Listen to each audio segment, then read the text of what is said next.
نخ ماسورمو کشیدم، جمع شد. چین ها رو به این صورت، به چه صورت پخش میکنم؟ به صورتی که این نقطه چرت تاجمه که باید به سرشونه وصل بشه.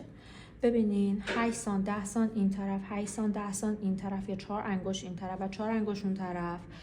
باید این لبه‌ای که داده در اثر دوخت خرد زدن با می زاویه 90 درجه بگیره. اگر بیاد به سمت داخل یعنی خوردم زیاده، چینم زیاده. اگه بره سمت بیرون یعنی چینم کمه. و اینطوری که میگیرم باید یه همچین ایستایی آستینم داشته باشه. حالا برمیداریم اینو روی ژانت سرشانه، ژانت آستین قرار میدم.